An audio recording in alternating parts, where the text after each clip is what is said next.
এই যে শুনছেন, কে আপনি? কি হয়েছে আপনার? এমন করছেন কেন? এই যে অর্ধ জ্ঞান হারানো অবস্থায় রক্তাক্ত ছেলেটির সম্মুখে বসে পড়ল মায়া। নির্জন রাস্তায় মানুষের চিহ্ন মাত্র নেই, অথচ এমন নির্জন রাস্তায় কপাল ফাটিয়ে রক্তাক্ত অবস্থায় পড়ে আছে যুবকটি। উদ্বিগ্নতায় মায়া অচেনা লোকটির সাহায্য করতে চাইল, তাই হাঁটু কেড়ে লোকটির সম্মুখে বসে আলতো হাতের লোকটির গাল নাড়িয়ে সজ্ঞানে আনার চেষ্টা করে পুনরায় একই ভঙ্গিতে ডাকল মায়া। এই যে শুনছেন, এই যে। ডাকতে ডাকতে মায়া নিজের বাসন্তী রঙা শাড়ির আঁচলটা দিয়ে তৎক্ষণাৎ অচেতন লোকটার কপাল চেপে ধরল, রক্ত পড়া বন্ধ করতে। অস্থির মায়া আবারও ডেকে বলল, এই যে আমাকে শুনতে পাচ্ছেন? কে আপনি? এখানে এইভাবে পড়ে আছেন কেন? আপনি কি একা? আপনার সাথে আর কেউ নেই? এই যে শুনছেন। মায়ার অনবরত ডাকে অর্ধবেহুশ লোকটি নিভে যাওয়া দুর্বল চোখে তাকাতে চাইল। চোখ পড়ল মাথায় লাল হিজাবধারী ঝাপসা একটা মেইলি মুখ। দুর্বলতার রেশ এতটাই যে ঠিকঠাক চোখ মেলে তাকাতে পারল না লোকটা।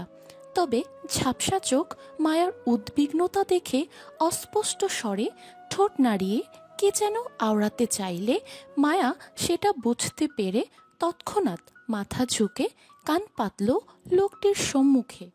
অচেনা লোকটি নিভে যাওয়া দুর্বল গলায় বলতে চাইল, আমার মিষ্টি প্রয়োজন। আমাকে একটু মিষ্টি জাতীয় কিছু দিন, মিস। লোকটির অস্পষ্ট স্বরে কথাগুলো মায়া বুঝতে পেরে মাথা তুলে তাকালো লোকটির দিকে। বেশ অদ্ভুত লাগলো লোকটিকে মায়ার কাছে। মাথা ফাটিয়ে রাস্তায় পড়ে আছে, নিজের জীবন মরণ সমস্যা নিয়ে সেদিকে লোকটার খেয়াল নেই, অথচ সে সব চিন্তা না করে মায়ার কাছে এই অসময়ে মিষ্টি চাইছে। মিষ্টি দিয়ে কি করবে এই লোক?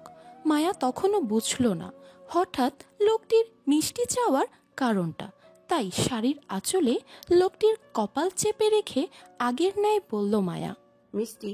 মিষ্টি দিয়ে কি করবেন আপনি? আপনার কপালে যে অবস্থা, আপনাকে দ্রুত ডক্টরের কাছে না নিলে আপনি আরো অসুস্থ হয়ে যেতে পারেন ভাইয়া। আপনাকে সাহায্য করতে। আমার প্রেশার ফল করেছে, মিস। সুগার প্রয়োজন। মিষ্টির ব্যবস্থা করুন, কুইক। মায়া চমকে উঠল লোকটির কথায়। সুগার সমস্যা মায়ার বাবারও হয় মাঝে মধ্যে, তখন হাতের কাছে মিষ্টি প্রয়োজন হয়। মায়া দ্রুত নিজের কাঁধের ছোট্ট পার্সটা ঘেটে একটা কিটক্যাট চকলেট হাতে নিল। চকলেটের উপরের কাগজটা ছাড়িয়ে দ্রুত এক টুকরো চকলেট লোকটির মুখে তুলে দিয়ে চকলেটের উপরের কাগজটা ছাড়িয়ে দ্রুত এক টুকরো চকলেট লোকটার মুখে তুলে দিল। আজ মায়ার 16তম জন্মদিন। বড় ভাইয়া আরিফের সাথে জন্মদিন উপলক্ষে ঢাকায় এসেছিল ঘুরতে। বেশ ফুরফুরে সারাটা দিন কাটলো আনন্দ করে, সাথে অবশ্য চাচাতো বোন জুইও ছিল। এই যে অচেনা লোকটাকে মায়া নিজের চকলেট খাওয়াচ্ছে, সেটাও জন্মদিনের উপহার পাওয়া চকলেট ছিল মায়ার। আরিফ দিয়েছিল মায়াকে আজ। এতক্ষণ যাবৎ মায়া আরিফের সাথেই ছিল। দিন গিয়ে সন্ধ্যা হওয়ার দরুন সবাই পুনরায় ব্রাহ্মণবাড়িয়ার উদ্দেশ্যে ফিরে যাচ্ছিল বাসায়, কিন্তু পথিমধ্যে হঠাৎ আরিফের বাইক চলতে চলতে থেমে যায়। তারপর আরিফ গাড়ি চেক করতে গিয়ে বুঝল গাড়ির তেল ফুরিয়ে গেছে, সাথে গাড়ির টায়ারও পাঞ্চার। এই জন্য মূলত আরিফ বিপাকে পড়ে আর ব্রাহ্মণবাড়িয়ার উদ্দেশ্যে যেতে চাইল না, বরং ঢাকার পার্শ্ববর্তী এলাকায় থেকে গেল এবং আশেপাশে খোঁজ করে একটা হোটেলের দুটো রুমও বুকিং করলো, একটা নিজের জন্য, অন্যটা জুই আর মায়ার জন্য। হোটেল থেকে খাওয়া দাওয়া করে বেশ রাতে বোনদের নিয়ে পার্শ্ববর্তী মার্কেটে বের হয়েছিল আরিফ অল্প স্বল্প কেনাকাটা করতে, কিন্তু মায়া কিভাবে যেন তাদের হতে ছুটে যায় এবং এই অচেনা লোকটির খপ্পরে পড়ে যায় সাহায্য করতে। তারপর থেকে মায়া আর বলতে পারছে না সে কোথায় আছে আর এই অচেনা লোকটিই বাকে। মায়া লোকটিকে পরপর বেশ অর্ধেকটা চকলেট খাওয়ানোর পর লোকটা খানিকটা স্বস্তির হয়। বড় বড় নিঃশ্বাস ফেলে মায়ার কোল ঘেঁষে শরীর ছেড়ে দেয় দুর্বলতায়। মায়া চমকালো, ভরকালো, হতবিহ্বল হয়ে গেল লোকটির হঠাৎ কাণ্ডে। জড়তায় সিটিয়ে শিরশির করে উঠল শরীর মন। কম্পনের দেখা মিলল ওর ছোট্ট শরীরে। মায়া কাপা কাপা হাতের ফের লোকটির মাথায় শাড়ির আঁচলটা ভালো করে চেপে ধরে বলল, এই যে শুনছেন ভাইয়া, আপনার ফোনটা দিন না। আপনারা আমার বাড়িতে ফোন করে জানিয়ে দিই যে আমরা বিপদে পড়েছি রাস্তায়। আমাদের যেন তারা জলদি জলদি এসে এখান থেকে নিয়ে যায়। বাইরের আবহাওয়া ভালো নেই, দেখুন না কিরূপ ঝড় ঝাপটার বাতাস বইছে আশেপাশে, হয়তো যে কোনো সময় তুফান আসতে পারে। তাই দ্রুত আপনার ফোনটা আমায় দিন না প্লিজ, বাসায় কল করব। লোকটির কান অবধি পৌঁছালো না মায়ার কথাগুলো। দুর্বলতায় চোখ বন্ধ করে পড়ে আছে মায়ার কোলে। মায়া নিজের অবস্থানের কথা চিন্তা করে ঠোঁট ভেঙে উঠে কান্নায় আচ্ছা মতন ফেসে গেছে সে। না নিজের একটা ফোন আছে, আর না লোকটা কিছু বলছে। এদিকে রাতটা অনেক বেশি হয়ে গেছে, তার উপর আবার আকাশের অবস্থাটা বেশ খারাপ। যে কোনো সময় আকাশ ফেটে বৃষ্টি নামলো বলে। আবহাওয়া বেশ ভালো নয়। প্রবল বাতাসে ফুটপাতের ধুলো পর্যন্ত গোল গোল ঘুরছে। এমন তো অবস্থায় মায়া চোখে মুখে অন্ধকার দেখছে অচেনা লোকটিকে নিয়ে এই মাঝ রাস্তায়। মায়ার প্রবল কান্না পেল অসহায়ত্বে। সে নিজেও এই শহরের রাস্তাঘাট চেনে না। বর্তমানে যেই জায়গায় মায়া বসে আছে সেই জায়গাটারও নাম জানা নেই ওর। মায়া কিভাবে কি করবে বুঝতে পারছে না আপাতত। শূন্য মস্তিষ্কে অসহায়ত্ব প্রকাশ করে ঠোঁট ভেঙে এবার কেঁদেই ফেলল। তারপরও অচেনা লোকটিকে একা ছেড়ে গেল না। মায়া চলে যেতে চাইলেও সেই রাস্তা বন্ধ, কারণ এখানের কোনো কিছুই মায়ার পরিচিত নয়। দেখা গেল এই লোকটাকে রাস্তায় ফেলে সে চলে গেল, কিন্তু কিছু দূর যেতেই আরো বড় কোনো বিপদের সম্মুখীন হয়ে গেল। তখন মায়া কি করবে? ভয়ার্ত মায়া মুখ তুলে আশপাশ পর্যবেক্ষণ করলো। আপাতত আশেপাশে কোনো মানুষের চিহ্ন পর্যন্ত দেখা যাচ্ছে না যে কারোর কাছ থেকে সাহায্য চাইবে ও। অসহায় মায়া লোকটির কাঁধ চেপে কোনো মতে ধরে বসাতে চাইলে দুর্বলতায় লোকটি ফের নেতিয়ে পড়ল মায়ার কাঁধের ওপর কপাল ঠেকিয়ে। অদ্ভুত শিহরণে মায়ার কিশোর মন কেঁপে উঠল। কাপা কাপা হাতের মায়া লোকটির বাহু ধরে বলল, এই যে ভাইয়া, আমাকে শুনতে পাচ্ছেন? আপনার ফোনটা কোথায় বলুন না প্লিজ। তৎক্ষণাৎ শোনা গেল লোকটার মৃদুস্বরের ধ্বনি। দ্রুত কোনো সেফ জায়গায় চলুন মিস, নয়তো বিপদ আমাদের সন্নিকটে। এই এরিয়াটা ভালো নয়। ভয়ে মায়া হাঁসফাঁস করল। মনে কিছু সাহস জুগিয়ে অচেনা লোকটিকে ধরে উঠাতে চাইল, কিন্তু বলিষ্ঠবান লোকটির ওজনের সঙ্গে পারল না মায়া। ধীমের হাঁপিয়ে উঠল লোকটিকে দাঁড় করাতে গিয়ে। সেই সঙ্গে উঠতে গিয়ে নিজের পায়ের পাতায় নিচে পড়ে শাড়ির কুচিগুলো খুলে গেল তরতর করে। আতকে উঠে তৎক্ষণাৎ মায়া বাম হাতে খুলে যাওয়া শাড়ির কুচিগুলো ধরে এলোমেলোভাবে পুনরায় কোমরে গুজল। লোকটাকে ধরে দাঁড় করাতে গিয়েও মায়া আরেক ঝামেলায় পড়ে গেল। যখন দেখল মায়া হাইটে লোকটির কাঁধ সমান হলো, তখন তারপর আবার লোকটি ওজনও মায়ার সাধ্যের বাইরে ছিল। এত বড় মানুষকে কিভাবে মায়া কাঁধে ভর দিয়ে সামনে এগোবে যদি সে লোকটিকে পুরোপুরি নাগালি না পেল? অসহায় মায়া এবার বেশ ছুটে কান্না পেল। আর একটু লম্বা হলে কি এমন হতো? অন্তত লম্বা জোরেই না হয় এই লোকটিকে এই মুহূর্তে ঠিকঠাক সাহায্য করতে পারত। মায়া ভাবনার মাঝে পুনরায় আটকে উঠল যখন বুঝতে পারল অচেনা লোকটি মায়ার কাঁধ চেপে নিজের ভর ফেলছে মায়ার উপর। লোকটি বেশ লম্বা হওয়ায় মায়ার দিকে অনেকটাই ঝুঁকে পড়তে হয়েছে তাকে। মায়া তরতর করে কেঁপে উঠে বাধা দিতে চাইলে বুঝতে পারল লোকটির অবস্থা আরো খারাপ হয়ে যাচ্ছে ক্রমাগত। লোকটা নিজের দুর্বলতায় ঠিকঠাক দাঁড়াতে পারছে না বলে মায়ার উপর ওজন ছেড়ে দিচ্ছে ধীরে ধীরে। তাই এখন যদি মায়া দ্রুত এই ঝড়ঝাপটার মাঝে লোকটিকে নিয়ে সেফলি কোনো জায়গায় না যায়, তাহলে আরও বিপদে পড়বে তারা দুজন। অচেনা লোকটি যে কোনো সময় জ্ঞান হারাতে পারে বলে মনে করছে মায়া, তাই নিজের কাঁধের উপর লোকটির হাত চেপে ধরে সামনে এগোলো সে। লোকটার হাইট আর ওয়েট সামলাতে গিয়ে মায়া বারবার খেই হারিয়ে হোঁচট খেয়ে পড়তে গিয়েও নিজের ব্যালেন্স সামলিয়ে সামনে এগোয়। বেশ অনেকটা পথ এলোমেলো হাঁটার পর দেখা মিলল এক অর্ধবয়স্ক লোকের সাথে। দ্রুত পদে হাঁটছেন তিনি, কিন্তু ভাগ্যক্রমে দেখা মিলল মায়াদের সাথে। মায়া বেশ আকুতি মিনতি করে সাহায্য চাইল নিজের আর অচেনা লোকটির জন্য। বয়স্ক লোকটি প্রথমে অচেনা যুবক যুবতীকে সাহায্য করতে মন বাঁধলেও মুখে কিছু বলল না মানবতার খাতিরে, বরং নিশ্চুপে এগিয়ে আসলো মায়াদের সাহায্য করতে। মায়ার কাঁধ থেকে অচেতন লোকটিকে নিজের কাঁধে তুলে নিয়ে এগোলো নিজের বাড়ি পর্যন্ত।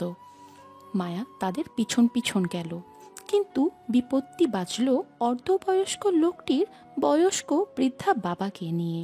তিনি মায়ার আর রক্তাক্ত ছেলেটির অবস্থা দেখে বেঁকে বসল, সাহায্য করতে দ্বিমত জানালো। ওনার ধারণা মায়া আর অচেনা লোকটি প্রেম যুগল এবং তারা পরিবারের চাপে পালিয়ে এসে হোটেল রুমে আশ্রয় নিয়ে আকাম করতে গিয়ে দুজন পুলিশের কাছে ধরা খেয়েছে।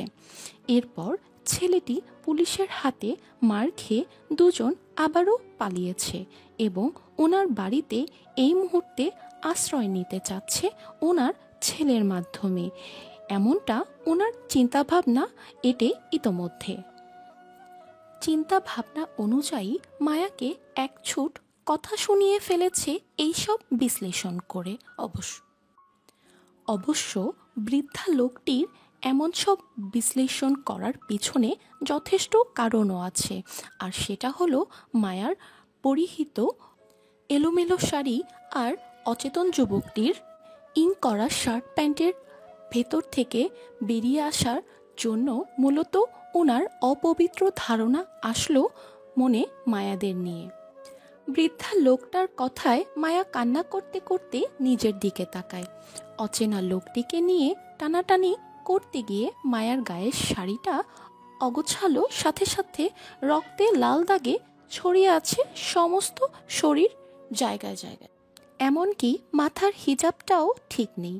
শাড়ির আঁচলটাতে পূর্ব থেকেই লোকটির রক্তে ভিজা ছিল, তাই ওনার ধারণা হতেই পারে মায়া অসৎ কাজে বেরিয়েছে এই অচেনা লোকটির সাথে।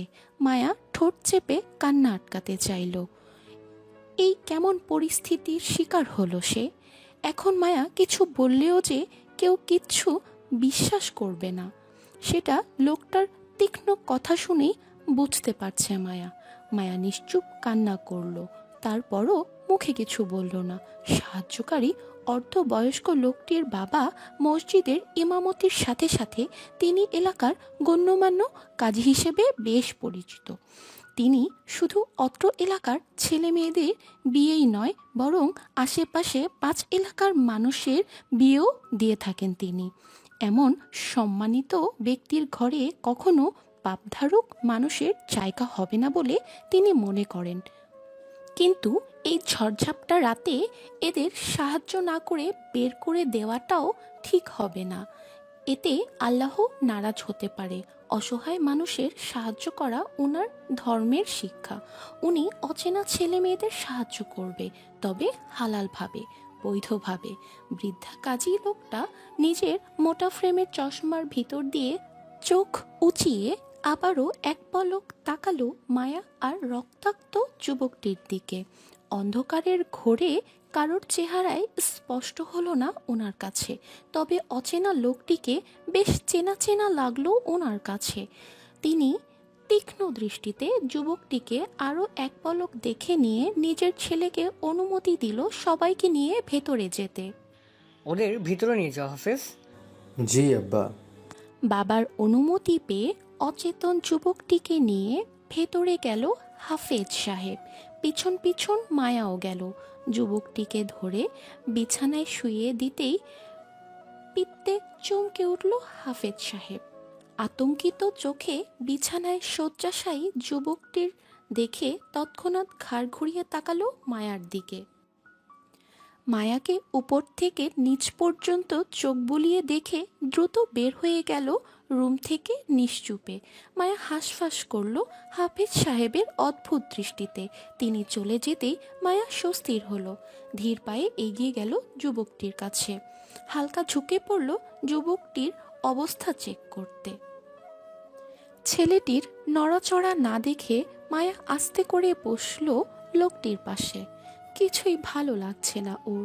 অচেনা জায়গায় অচেনা মানুষের সাথে বসে থেকে বিপদের ভয় হচ্ছে মনে।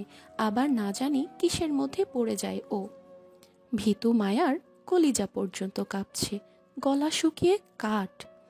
মায়া মন্ত হয়ে ঠায় বসে রইল অচেতন লোকটির পাশে। কোথাও যাওয়ার জায়গা নেই ওর। তাছাড়া এই বাড়ির হুজুর টাইপের লোকটার কথাও মায়ার ভালো লাগেনি। মায়াকে তখন কি সব ভুলভাল বলল। মায়া মোটেও বাজে মেয়ে নয়, এখনো অবধি প্রেম করেনি। কলেজে উঠে একটা প্রেম করবে ভেবে নিয়েছে ও, তবে পরিবারের বিরুদ্ধে যাবে না কখনো। নোংরামি তো ভুলেও না। মায়া দুহাতে মাথা চেপে বিছানার পাশে ঝুঁকে বসল। আপাতত টেনশনে মাথা ফেটে যাচ্ছে নিজের ভাইয়ের সাথে কিভাবে যোগাযোগ করবে সেটা নিয়ে। মায়ার ভয়, ডর, টেনশন, আতঙ্ক সবকিছু বাড়িয়ে দিয়ে হাজির হলো কাজী মোল্লা ও তার ছেলে হাফেজ সাহেব। তাদের পিছন পিছন হালকা পাতলা গড়নের আরও একটা ছেলেও প্রবেশ করলো বাসার গেঞ্জি গায়ে দিয়ে। চোখে মুখে ঘুম ঘুম ভাব তার। হয়তো ছেলেটিকে ঘুম থেকে ধরে এনেছে হাফেজ সাহেব। দেখে তো তাই মনে হলো মায়ার। কাজী মোল্লা সাহেব হাতে মোটা করে রেজিস্ট্রি খাতাটা বুকে চেপে মায়ার সম্মুখে দাঁড়ালো। এক পলক ঘৃণা ভরা দৃষ্টিতে মায়া ও বেহুশরত ছেলেটিকে দেখে নিয়ে দৃষ্টি সরিয়ে তাকালো হাফেজ সাহেবের দিকে। বাবার বিরস দৃষ্টির মানে বুঝতেই নিজের ছেলেকে তাড়া দিয়ে বললেন হাফেজ সাহেব, সুমন, যা তো দাদার জন্য দ্রুত চেয়ার নিয়ে আয়। বাবার কথা অনুযায়ী তাই করল সুমন। চোখের পলকে পাশের ঘর থেকে চেয়ার এনে দিল কাজী মোল্লা সাহেবকে বসতে। কাজী সাহেব কোনো রকম ভনিতা ছাড়াই চেয়ার টেনে খাতা খুলে বসল মায়ার সম্মুখে। শব্দ করে গলা খাকিয়ে মায়ার উদ্দেশ্যে হুমকি স্বরূপ বলল, মানুষের সাহায্য করা আমার ধর্ম, তাই বলে আমার কাছে পাপ কাজের জায়গা নেই। আমি জিনাকারীদেরকে ঘৃণা করি। তোমরা অপবিত্র হয়ে আসছো আমার দুয়ারে। আমার ঘর পবিত্র ঘর অপবিত্র করেছো। তাই আমি আল্লাহর নামে তোমাদের পবিত্র করতে চাই কালেমা পড়িয়ে। আমার কাছে মিথ্যার সুযোগ নেই। তোমাদের অবস্থায় বলে দিচ্ছে তোমরা নোংরামি করে পালিয়ে আসছো এখানে। আর এই মেয়ে, তুমি যে ছেলের সঙ্গ ধরে নিজের পরিবারকে ছেড়ে আসলে, সেই ছেলে তোমায় কতটুকু আপন হবে সেটা তুমি কয়েকদিনের মাঝেই বুঝে যাবে আশা করছি। এই ছেলে যে কারো আপন না সেটা পুরো দেশ জানে। ক্ষমতার অহংকার যার রন্ধ্রে রন্ধ্রে, সে তোমাকে কতটুকু ভালো রাখবে আল্লাহই জানে। যাই হোক, আল্লাহ তোমার সহায় হোক। আমি এখন বিয়ে পড়াচ্ছি। সুন্দরভাবে বিয়েটা শেষ করব, নয়তো আজ তোমার ক্ষমতাধর প্রেমিকও প্রাণ নিয়ে বাসায় ফিরবে না। তার অবস্থা এমনিতেও ভালো নেই। এজন্য বলছি, আমার সাথে তর্কে গিয়ে নিজেদের ঝামেলা বাড়িও না। আমার কিন্তু বেশ সময় লাগবে না এই এলাকার মানুষ জড়ো করে তোমাদের বিচার করতে। আমার তোমাদের নিয়ে মাথা ব্যথা নেই। আমার সমস্যা হলো পাপ করা নিয়ে। আমি আবার সহজে পাপ কাজ মানতে পারি না। তাই বলছি, আমি যা বলবো তাই চুপচাপ মেনে বিয়েটা করে নিবে। বুঝেছো মেয়ে? চশমার ফাঁকে চোখ উঁচিয়ে তাকালো মায়ার দিকে কাজী সাহেব। মনোভাব অত্যন্ত শক্ত ওনার। বিরক্তির সাথে সাথে রুষ্টও তিনি। যদি মায়া ওনার কথা না শুনে তাহলে যে কোনো সময় শক্ত কিছু ঘটিয়ে ফেলতেও দ্বিধা করবেন না তিনি। তারপরও পাপটা মেনে নেবেন না সহজে। মায়া হতভম্ব হয়ে তাকিয়ে রইল বৃদ্ধা কাজীর দিকে। কোথায় থেকে কোথায় চলে গেল এই লোক? মায়া কখন কিসের পাপ করলো? উপকার করা কি পাপ নাকি? কারো উপকার করা তো নেকির কাজ, তাহলে মায়া পাপী হলো কিভাবে? ভীতু মায়া আরো সিটিয়ে গেল ভয়ে। এতক্ষণে দমে রাখা কান্নাটা ফুপিয়ে কেঁদে উঠল। ততক্ষণে মায়ার হঠাৎ কান্নায় ধমকে ওঠে কাজী সাহেব। মায়া ভয়ে আবারও সিটিয়ে গেল, মুখের ভিতর আঁচল চেপে বসে। মায়ার তখনও জানা নেই কিভাবে জটিল পরিস্থিতি সামাল দিতে হয়, পরিস্থিতির ফ্যাসাদে পড়ে কিভাবে বাঁচতে হয় তাও জানে না। অতিরিক্ত ভয় পেলে মায়ার শুধু বুক ফেটে কান্না আসে, এখনও তাই আসছে। মায়া ভয়ে জড়সড় হয়ে বসল। কাজী সাহেব কালিমা পড়তে পড়তে মায়াকে শক্ত গলায় কবুল বলতে বলল। মায়া ধমক খেয়ে ভয়ে কান্না করতে করতে কবুল বলে দিল। কিন্তু যখন কাজী সাহেব অর্ধ বেহুশ ছেলেটিকে কবুল বলতে বলল, তখন ছেলেটি ওই অবস্থায় ঘোরের মাঝেই 3 কবুল বলে ফেলল। মায়াদের বিয়ে সম্পূর্ণ হলো। কিন্তু মায়া একটা জিনিস লক্ষ্য করল, কাজী সাহেব মায়ার স্বামীর নামক লোকটি থেকে কোনো রকম নাম ঠিকানা জিজ্ঞেস করল না, শুধু মায়াকে ছাড়া। যেন তিনি পূর্ব থেকেই ছেলেটির বাপ দাদার নাম জানেন এবং সেই অনুযায়ী তিনি নিজেই সব কিছু লিখে নিয়েছেন কাবিননামায়। মায়া পরিবারের কথা জিজ্ঞেস করলে মায়া শুধু নিজের বাবার নাম আর জায়গার নাম ব্রাহ্মণবাড়িয়া এতটুকুই বলল, ব্যাস। মায়াকে কাবিননামায় সিগনেচার করতে বলল। মায়া কলম হাতে সিগনেচার করতে গিয়ে এক পলক চোখ আউড়িয়ে কাবিননামায় নিজের সদ্য হওয়া স্বামীর সিগনেচারটাতে চোখ বুলালো একটু করে। বরের জায়গায় স্বামীর নামটা মায়া ভালোভাবে দেখেও বুঝল না আসলে সেখানে লোকটা কী নাম লিখেছে। কেমন ঘুরিয়ে পেঁচিয়ে দ্রুত একটা নাম লিখে নিল লোকটা, অথচ নামটা মায়া বুঝতেই পারছে না কি লেখা আছে তাতে। মায়া নামটা ভালো করে পরখ করে বুঝল এটা ইনিশিয়াল সাইন করা, তাই মায়া শত চেষ্টা করলেও সিগনেচারটার মায়ার ছোট মাথায় ঢুকবে না। অসহায় মায়া সিগনেচারের ওপর এক নজর বুলিয়ে চোখ ভর্তি জল নিয়ে তাকালো অর্ধবেহুশ স্বামীর দিকে। সেদিকে এক পলক তাকিয়ে কাপা কাপা হাতে সেও কাবিননামায় সিগনেচারটা করে বিয়েটা সম্পূর্ণ করতেই কাজী সাহেব উঠে দাঁড়ালো খাতাপত্র গুছিয়ে। এক পলক মায়াকে দেখে নিজের ছেলে ও নাতিকে নিয়ে রুম থেকে বের হয়ে যেতে যেতে নিজের বউকে ডাক ছেড়ে বলে গেল মায়াদের কিছু খাওয়ার জন্য। রাতের প্রায় শেষ প্রহর।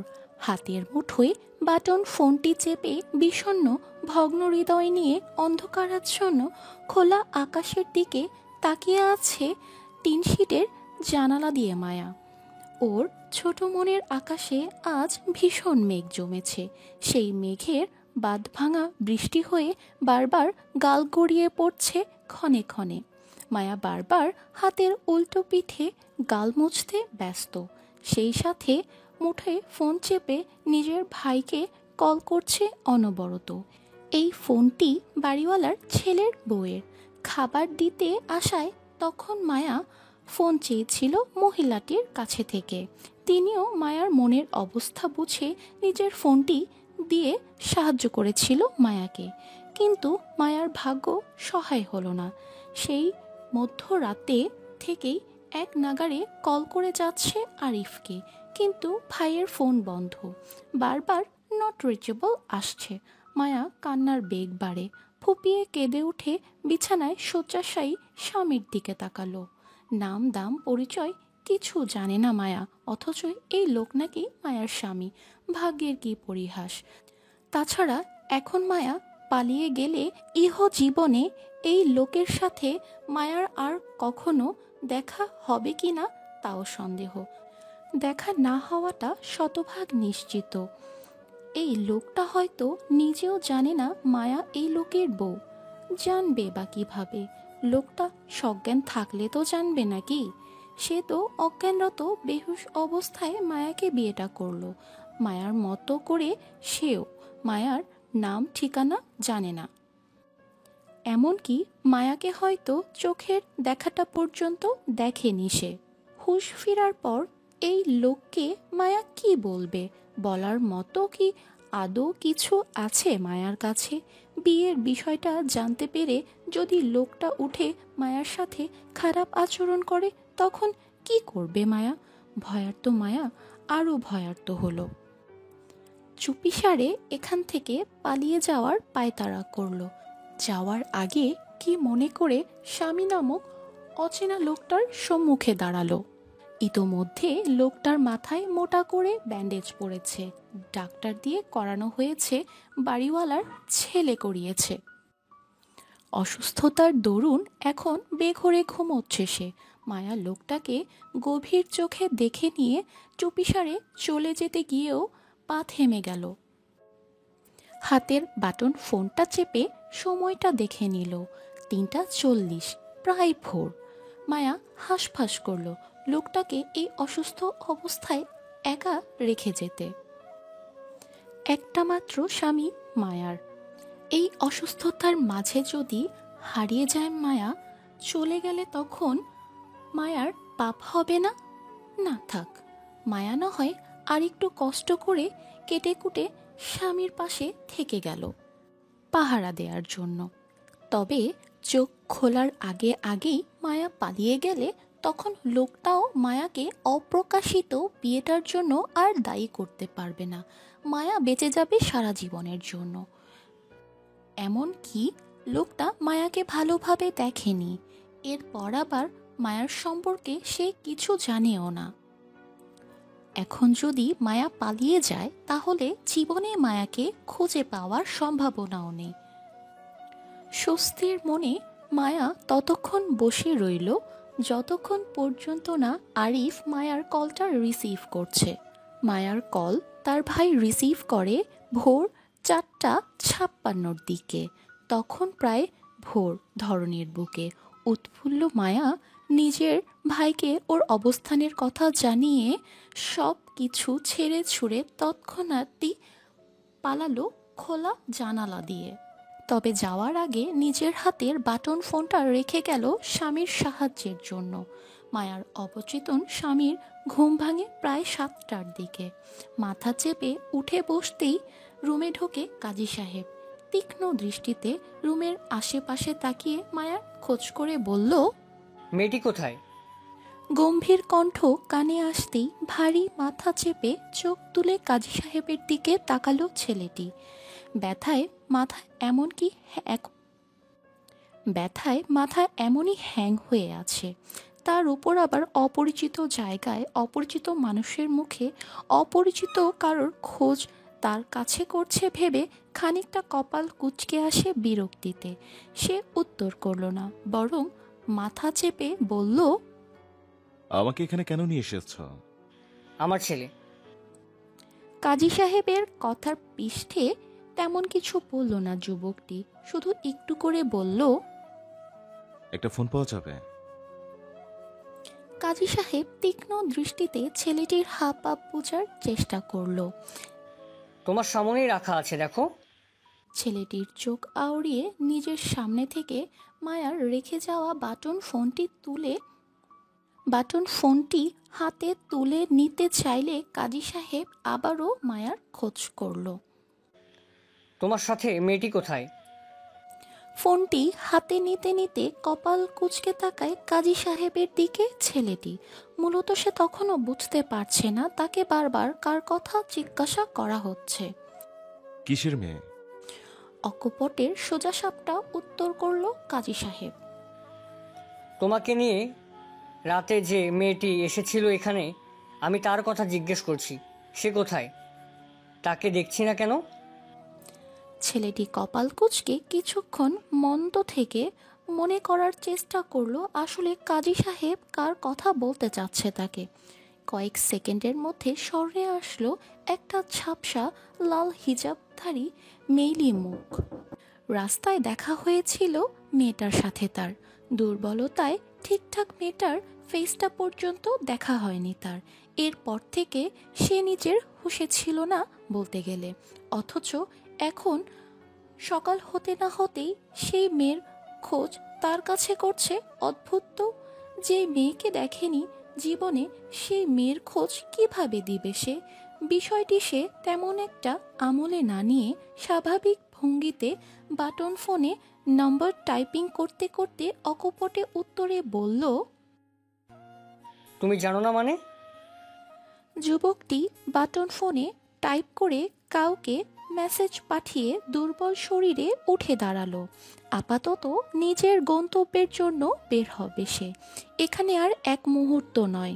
কিন্তু কাজী সাহেবের বরাবর তীক্ষ্ণ দৃষ্টি এড়িয়ে পকেটে দুহাত গুছতে গুছতে বলল, আপাতত বলতে পারছি না আপনার অনুসন্ধানকৃত মেয়েটা কোথায়, আর না তার খোঁজ নিতে ইচ্ছুক। আমি চলে যাচ্ছি। আপনাকে সাহায্য করার জন্য ধন্যবাদ। যুবকের কথায় খানিকটা তেতে উঠে কাজী সাহেব। তিনি চিনেন এই পাষাণ ছেলেকে। খান পরিবারের নিহাল খানের একমাত্র ছেলে আব্রাহাম রিদ খান। রাগী আর উগ্র চলাফেরার জন্য বেশ বদনাম।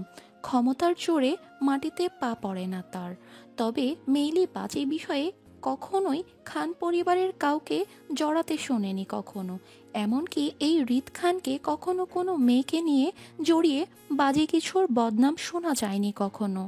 তিনি মনে করে খান বাড়ির মানুষজন আর যেমনই হোক না কেন তাদের বাড়ির বউরা অত্যন্ত মর্যাদা নিয়ে চলেন সমাজে। হয়তো এই ছেলের ক্ষেত্রেও তাই হবে, বউকে সম্মান দিবে। কিন্তু এই ছেলে সকাল হতে না হতেই রাতে বিয়ে করা বউকে অস্বীকার করছে। হাজী সাহেব অত্যন্ত রুষ্ট গলায় হৃদের উদ্দেশ্যে বলল, মেয়েটি তোমার বউ, স্বামী হয়ে তার খোঁজ রাখা তোমার দায়িত্ব। তাছাড়া মেয়েটা বেশ ছোট, দুনিয়ার সম্পর্কে তার ধারণা নাই থাকতে পারে। এই জন্য বলছি, স্বামী হয়ে তার খেয়াল রাখা তোমার উচিত। কপাল কুঁচকে কাজী সাহেবের দিকে তাকিয়ে থাকলো হৃদ। একটা অচেনা মেয়ে তার বউ হয় কিভাবে? হৃদ ভাবল, হয়তো রাতে হৃদের সাথে মেয়েটিকে দেখে হয়তো কাজী সাহেব উল্টো ভেবে নিয়েছেন যে মেয়েটি তার বউ হতে পারে। হৃদ কাজী সাহেবের ভুল ধারণা ভাঙার চেষ্টা করল না। এত বেশি কথা সে কারোর সাথে বলার প্রয়োজন মনে করে না। তার এখানে কোনো কাজ নেই বিধায় তার চলে যাওয়ার উচিত মনে করে কাজী সাহেবকে পাশ কাটিয়ে চলে যেতে চাইলে তৎক্ষণাৎ কাজী সাহেব হৃদকে আটকিয়ে পকেট থেকে দুজনের কাবিননামার একটা কাগজ নিয়ে হৃদের হাতে ধরিয়ে দিয়ে তিনিও নিশ্চুপে রুম ত্যাগ করল। হৃদ কপাল কুঁচকে হাতের কাগজটির দিকে তাকাতেই এক আকাশ সমান বিস্মিত পড়ে গেল যখন দেখল পরের জায়গায় তার নিজস্ব সিগনেচার করা। হৃদ খানিকটা চমকানোর সাথে সাথে বিরক্ত বোধ করলো এমন হুটহাট অপ্রকাশিত বিয়ের জন্য। হাতের কাবিননামাটায় তীক্ষ্ণ দৃষ্টিতে চোখ বুলিয়ে বইয়ের নামটা দেখে নিল এক পলক। সেখানে আনাড়ি হাতে এলোতাবরে ভাবে লেখা রিক্তা ইসলাম মায়া। হৃদ বুঝতে পারল তার অচেনা বউয়ের নাম রিক্তা ইসলাম মায়া। নামটা সে তৎক্ষণাৎ মনে মনে বেশ কয়েকবার আওড়িয়ে স্মরণে গেঁথে নিল। তবে বউয়ের আনাড়ি হাতের লেখা দেখে হৃদের কপালের কুঞ্চি ভাঁজ আরও গাঢ় হয়। তাকে কোনো নাবালিকা প্রাইমারি বাচ্চার সাথে বিয়ে দিয়ে দেয়নি তো তারা? God nose. সদ্য বিয়ে হওয়া বউয়ের সম্পর্কে কৌতূহল জাগতে গিয়েও আকর্ষণ হারিয়ে ফেলল হৃদ। আবেগী হয়ে গা ভাসাবার মানুষ সে নয়, তাই বউ সম্পর্কে জানার আর আগ্রহ রইল না। হাতের কাবিননামাটা বেখেয়ালিভাবেই সেখানে ফেলে দিল হৃদ। সাথে নেওয়ার প্রয়োজন বোধ করল না, আর না মায়ার খোঁজ করতে চাইল। উদাসীন হৃদ কর্মক্ষেত্রে গিয়ে নিজের বিয়েটাকে ভুলে গেল। বিয়ের মতন পবিত্র সম্পর্কটা ভুলে দুজন সামনে এগোতে চাইল। হলো তাই। দুজনের কারোর মাঝে তাদের বিয়েটা নিয়ে মাতামাতি দেখা গেল না। এমনকি সেদিনের পর আজ পর্যন্ত কেউই এই অপ্রকাশিত বিয়েটা নিয়ে কারোর সামনে মুখ পর্যন্ত খোলে নেই। হৃদ কারো কাছে বলার প্রয়োজন মনে করেনি, আর মায়া পরিবারের ভয়ে কাউকে কিছু বলছে না। ভাগ্যের ফেরে এক হওয়া মানুষের দুটি পুনরায় সম্মুখে দাঁড়াবে কিনা তাও জানা নেই। মায়ার জীবনের হঠাৎ আগন্তুকের আগমন ঘটেছিল 2017-তে। সেবার মাত্র নবম শ্রেণীতে পড়ত, দশম শ্রেণীতে উঠবে। ডিসেম্বরের 1 তারিখে মায়ার ফাইনাল পরীক্ষা ছিল, আর নভেম্বরের 2 তারিখে ছিল মায়ার জন্মদিন। বলা যায় মাত্র 1 মাস ছিল পরীক্ষার। তাহলে বুঝতেই পারছেন, ফাইনাল পরীক্ষার মতো জটিল বিষয়টার মাথায় রেখেই ধেই ধেই করে নাচতে নাচতে আরিফ ভাইয়ার হাত ধরে চলে গিয়েছিল সেবার ঢাকা শহরে জন্মদিনটা স্পেশালভাবে পালন করার জন্য। হয়েছিল তাই। জীবনের সবচেয়ে স্মরণীয় জন্মদিনটা ছিল 2017-তে 16তম জন্মদিনের। সেই দিনটার কথা আজও মনে করলে বুক মুচড়ে ওঠে তীব্র ভয়ে। উফ, কি ভয়ঙ্কর পরিস্থিতির শিকার হয়েছিল সেই রাতে ওই অচেনা লোকটির সাথে। চেনা নেই, জানা নেই, তারপরও হুট করে ওই লোকটার সাথে বেঁধে গেল। হুজুর টাইপ বুড়ো লোকটা যদি মায়ার চরিত্র নিয়ে কথা না বলতো তাহলে হয়তো বিষয়টা অন্যরকম হতো। স্বাভাবিকভাবে তাদের বোঝাতে পারত আসলে সত্যি বিপদে পড়ে ওনার কাছে সাহায্যের জন্য এসেছিল, কিন্তু তেমন কিছু হলো না। উল্টো কলঙ্কের তকমা গায়ে মাখিয়ে ভয় দেখিয়ে বিয়ে দিয়ে দিল একটা অপরিচিত লোকের সঙ্গে, যার নামটা পর্যন্ত জানা নেই মায়ার। যাকে সাহায্য করতে চাইল বিপদগ্রস্ত বলে, তার সাথে মায়ার বদনাম রটিয়ে সোজা বিয়ে। উফ, সেই পরিস্থিতির কথা ভাবলেই গা শিউরে উঠে মায়ার। জীবনে এত জটিল আর স্মরণীয় মুহূর্ত দ্বিতীয়টা পায়নি, পাওয়ার কথাও না। বাপ, ভাই আর পরিবারের ছায়াতলে বড় হয়েছিল, তাই কখনো সেইভাবে পুরুষ মানুষের সঙ্গে চলাফেরা ছিল না, শুধু বাড়ির আপন পুরুষগুলো ছাড়া। এই যেমন চাচাতো খালাতো ভাই বোনরা আর কি। আচ্ছা, যাই হোক, এবার আসি মূল কথায়। যার সাথে বিয়ে হয়েছিল লোকটাকে মায়া রাতে আধারে রাস্তার ল্যাম্পপোস্ট হলুদ আলোয় দেখেছিল সে রাতে।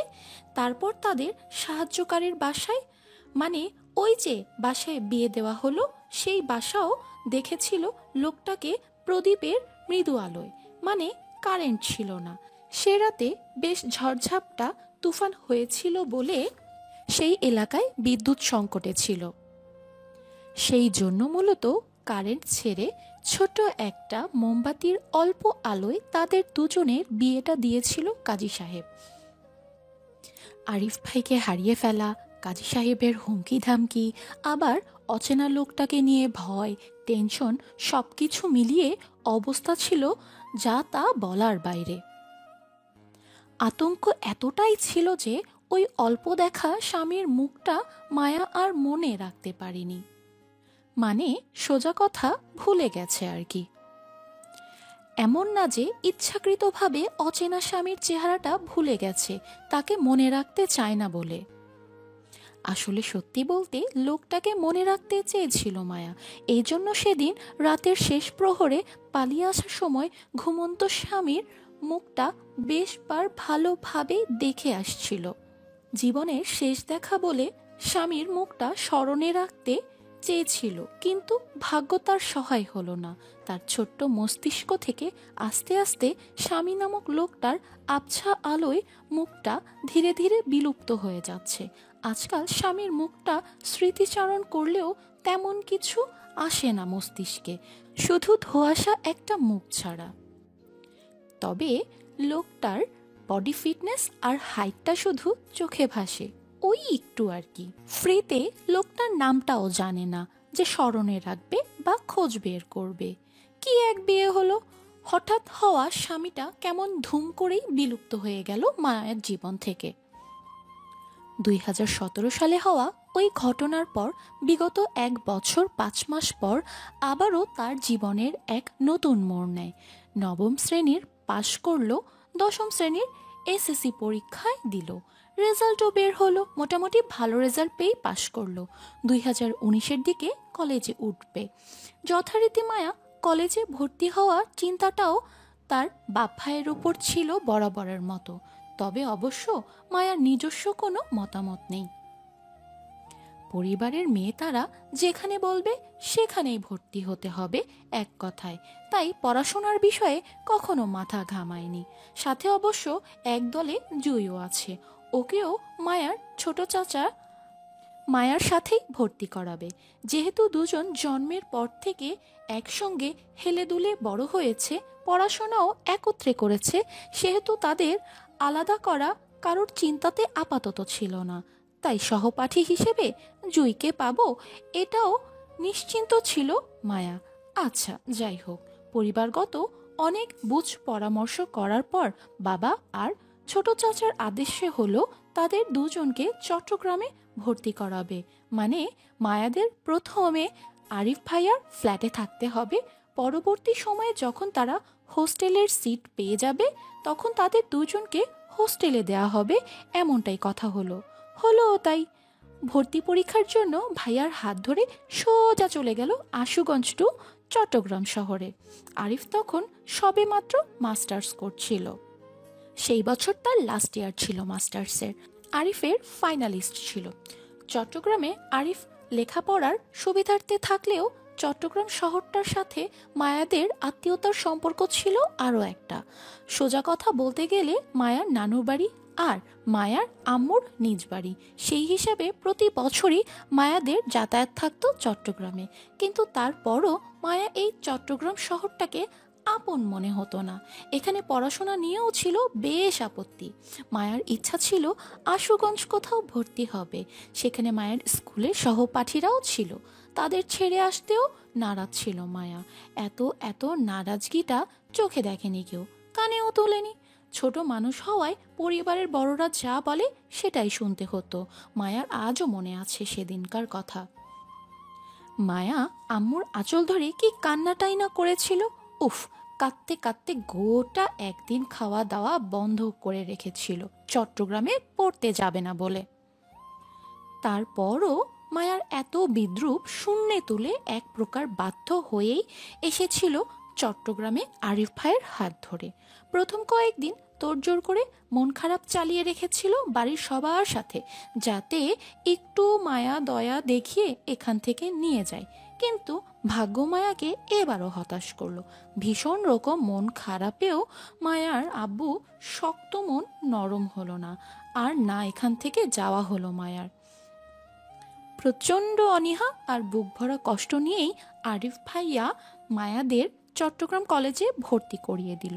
বাসা থেকে কলেজের দূরত্ব ছিল 10 থেকে 15 মিনিটের মতো। তাই রোজকার মতো আরিফ মায়াদের কলেজে নামিয়ে দিয়ে তারপর সে নিজের ভার্সিটিতে যেত।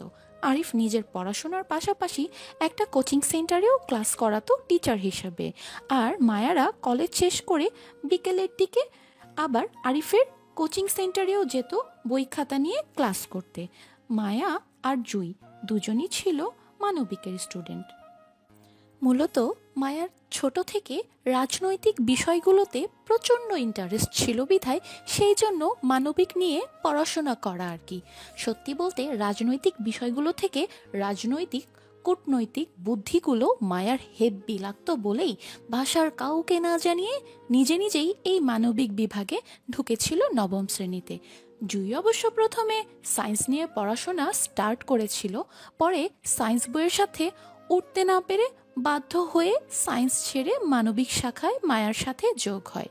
কিন্তু কে জানতো মায়া এই অত্যাধিক পরিমাণে রাজনৈতিক পছন্দ করাটা যে মায়ার ভবিষ্যতের সঙ্গে জড়িয়ে যাবে সেটা। মায়ার বাল্যকালের মজা করাটা আজ মায়ার উপরই ভারী পড়ে গেল। এই জন্যেই মানুষ বলে কোনো কিছু নিয়ে মজা করতে নেই। সময়ের ব্যবধানে সেই বিষয়গুলো তোমার ওপর পড়তে বেশিক্ষণ লাগে না, সেটা মায়া আজ হাড়ে হাড়ে টের পাচ্ছে। বাবারই কথা, মূলত মায়া সব সময় ক্লাসমেট বা কাজিনদের জোর গলায় বলে বেড়াতো, আমার রাজনৈতিক পছন্দ, নেতাদের ক্ষমতা পছন্দ, তাদের কূটনৈতিক বুদ্ধিগুলা পছন্দ। মাঝে মধ্যে ভবিষ্যৎ মন্ত্রী হওয়ার ইচ্ছাও প্রকাশ করত বোকার মতো। মায়ার অতি আগ্রহের কথাগুলো মায়ার বান্ধবীরা শুনতো মনোযোগ সহকারে। তারপর বুক ভরা দোয়া দেওয়ার আগে মাইশা বলতো, শোন মায়া, তুই মন্ত্রী হলে আমাদের কি উপকার করবি সেটা আগে হিসাব নিকাশ কর। ফ্রিতে তো দোয়া আর ভোট কোনোটাই দেওয়া যাবে না, তাই না? দেখ মায়া, আমরা 6 বান্ধবী আছি, তো আমাদের ডিমান্ড কিন্তু তেমন বেশি কিছু না। শুধু প্রত্যেককে একটা করে সরকারি চাকরি আর বিসিএস ক্যাটার জামাই পাওয়া দিবি, ব্যাস এইটুকু। শোন মায়া, প্রেমটা না হয় আমরা কম্প্রোমাইজ করে নেব 6 বান্ধবী বেসরকারি বা বেকার পোলাপানদের সাথে করে। কারণ অসহায় পোলাপানদেরও তো একটা জাতিগত অধিকার আছে সুন্দরী মাইয়া গোলগে প্রেম করা। সেই আত্মত্যাগে প্রেম করব বেকার ছেলের সঙ্গে, কিন্তু জামাইয়ের বেলা কিন্তু নো কম্প্রোমাইজ। জামাই কিন্তু আমাদের বিসিএস ক্যাডারই লাগবে, বলে দিলাম। নয়তো আমাদের সবার ভোট আর দোয়া তোর জন্য ক্যান্সেল। মায়ার বান্ধবীদের কথার তদারকিতে দ্রুততার সঙ্গে মাহি বাধা দিয়ে বলতো, দোস্ত, রিক্তাকে মন্ত্রী হওয়ার দোয়াটা দ্রুত ক্যান্সেল কর। ওইটা রং নাম্বার। রিক্তা ভবিষ্যৎ মন্ত্রী হওয়া মানেই আমাদের দেশের ঘোর বিপদ ডেকে আনা। রিক্তা যে বোকা ঘিলু, দেখা যাবে ওর সামনে দিয়ে পুনরায় পাকিস্তানিরা আমাদের দেশ নিয়ে যাবে কূটনীতিক করে, আর ও কিছুই বুঝতে পারবে না। দেশ বলে কথা, বিপদে ফেলা যাবে না। তাই রিক্তা মন্ত্রী হওয়ার দোয়া ক্যান্সেল।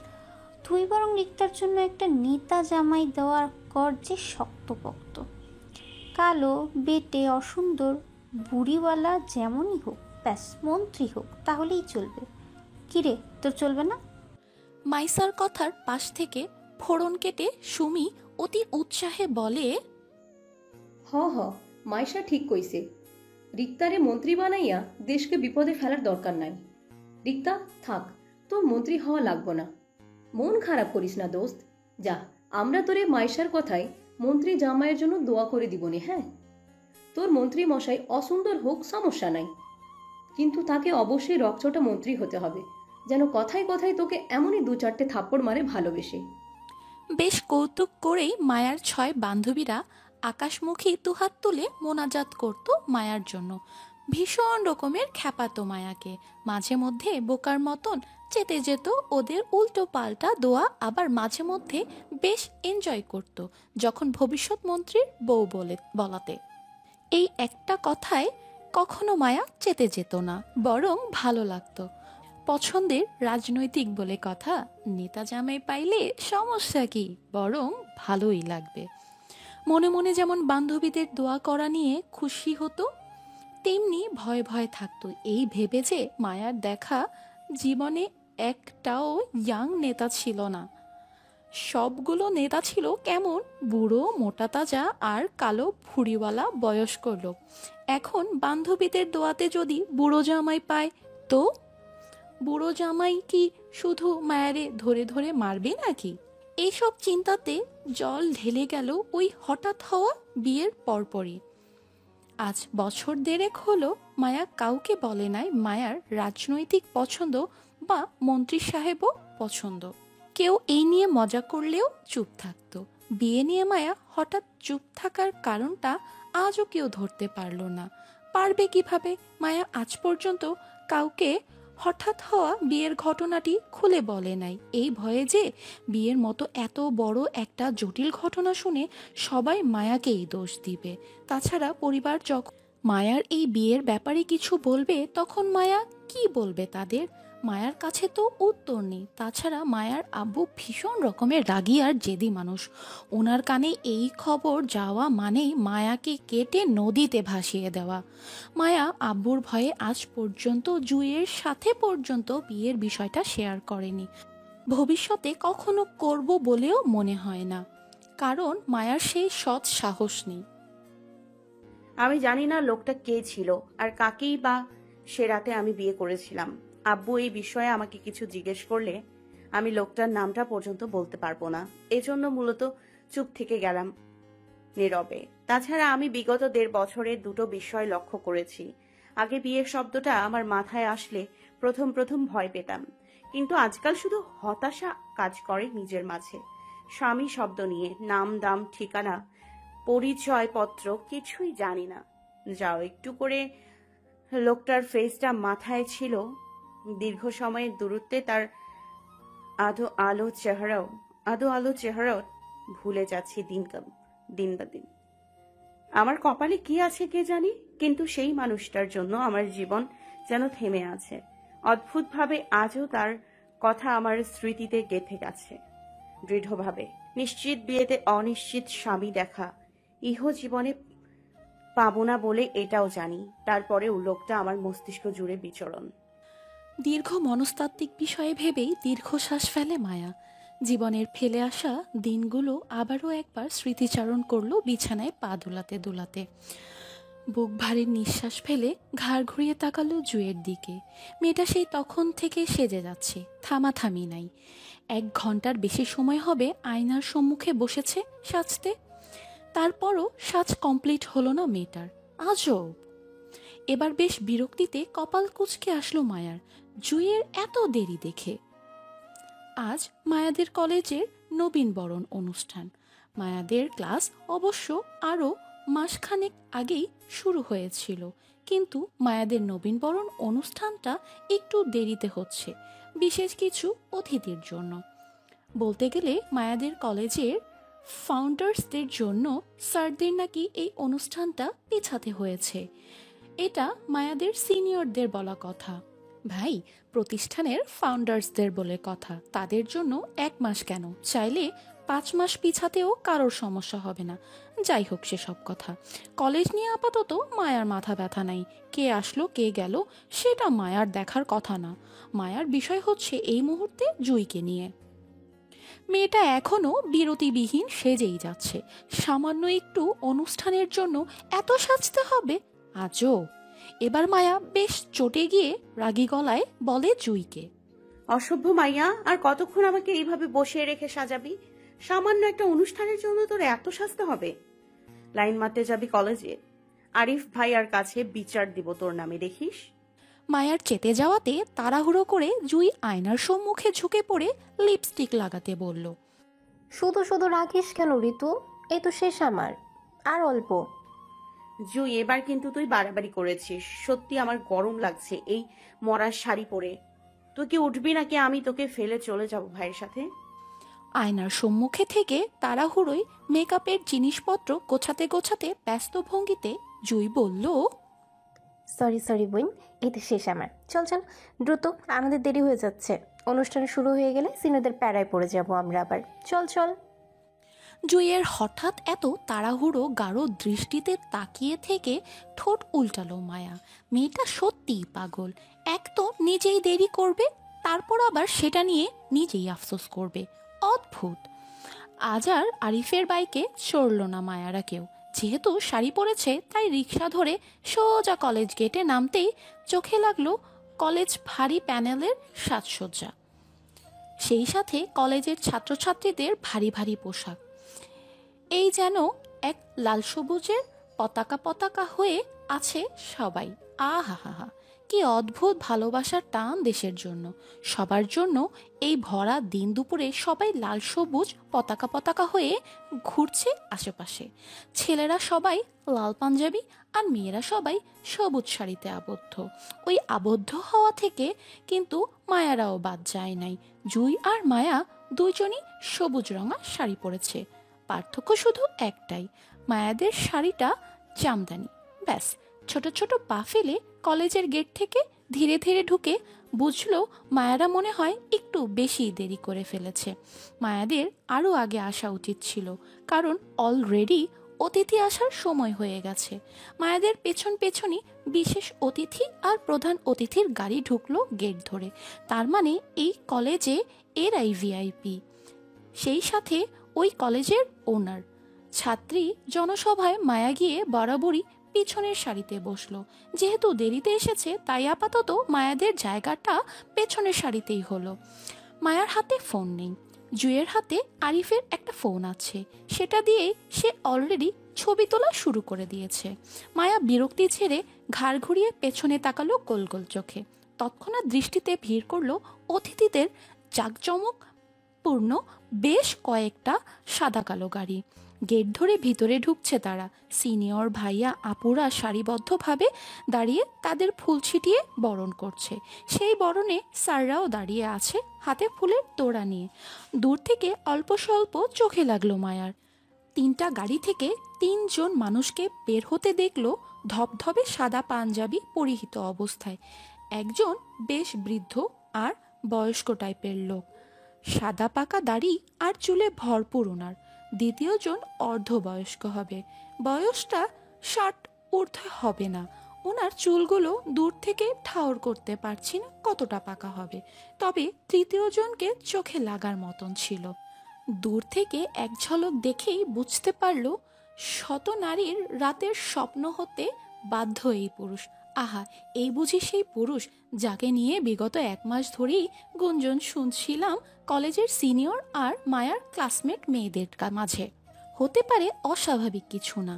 সুন্দর পুরুষদের নিয়ে মেয়েরা সুন্দর সুন্দর স্বপ্ন দেখবে, এটাই স্বাভাবিক। মায়া বিবাহিত না হলে এই মুহূর্তে মায়া লোকটার প্রথম ঝলকে ক্রাশ খেয়ে বাঁকা হয়ে যেত। কিন্তু বিবাহিত মহিলাদের তো পরপুরুষ দেখা পাপ। এখন মায়ার লোকটার দিকে নজর দিলে পাপ হবে নিশ্চিত। তাই গুমোট নিঃশ্বাসে সভ্য সুলভ দৃষ্টি সরিয়ে নিল লোকটার থেকে। ঠিক হয়ে বসতে বসতে দেখল লোক 3জনকে প্রিন্সিপাল স্যার সহ বাকি স্যাররা এগিয়ে নিয়ে যাচ্ছে তাদের কক্ষের দিকে। পিছন পিছন সিনিয়র ভাইয়ারাও আছেন। মায়া এবার ঘাড় ঘুরিয়ে সোজা হয়ে বসলো, কারণ ওনারা সবাই এবার হয়তো মায়াদের সামনে এসে বসবেন স্টেজের আসন। মায়ার মনোযোগ খালি আসনের দিকে। সিনিয়র ভাইয়ারা কত ছুটোছুটি করছে অনুষ্ঠানটা সামলাতে গিয়ে। এই গরমে এক একজন ঘেমে নাজেহাল অবস্থা। লাল পাঞ্জাবি ঘেমে পিঠ দিয়ে লেপ্টে আছে তাদের। প্রধান অতিথি, বিশেষ অতিথি, সাইড অতিথি দেখার জন্য অল্প স্বল্প কৌতূহল ছিল মায়ার। কিন্তু মায়ার মনোযোগ সব নষ্ট হয় হঠাৎ পেটে গোতা খাওয়ায়। বিরক্তি নিয়ে চাইল পাশে। যে ঠোঁট উল্টিয়ে মায়ার কানের কাছে মুখ নিয়ে বলল, ঋতু, আমি ওয়াশরুম যাব, প্লিজ আমার সাথে চল। কেমনটা লাগে? বাসা থেকে মাত্র আসলো, এখন বসতে না বসতেই ম্যাডামের ওয়াশরুমের তাড়া পেয়ে গেল। এতক্ষণ বাড়িতে কি করছিল, তখন ওয়াশরুম যায়নি কেন? মেজাজ খারাপে চাপা রাগে দাঁত পিষে মায়া বলল, তুই কি আজকে শপথ করছিস আমাকে শান্তি দিবি না? এমনি তোর জন্য এত লেট হলো এখানে আসতে, না বসতেই তোর ওয়াশরুমের কাজ লেগে গেল।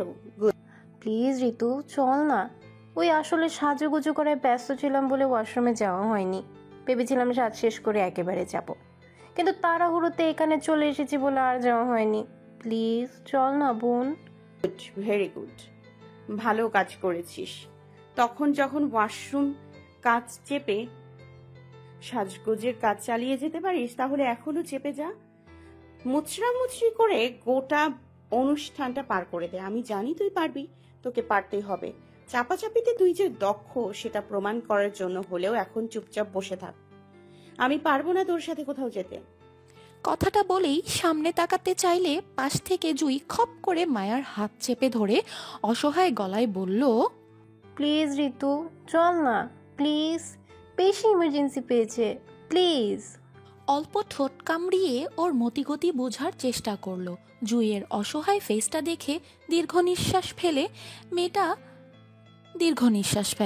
মেয়েটা আসলেই মায়াকে আজকে শান্তি দিবে না। ওয়াশরুমের বাইরে দাঁড়িয়ে আছে, হাতে জুইয়ের ব্যাগ আর ফোন, আর কাঁধে মায়ার ছোট্ট ব্যাগটি ঝুলছে। করিডোরে দাঁড়িয়ে আশপাশটায় নজর বোলাচ্ছে। না, আপাতত এই দিকটায় তেমন একটা মানুষ নেই, সবাই মাঠে স্টেজের দিকটায় আছে।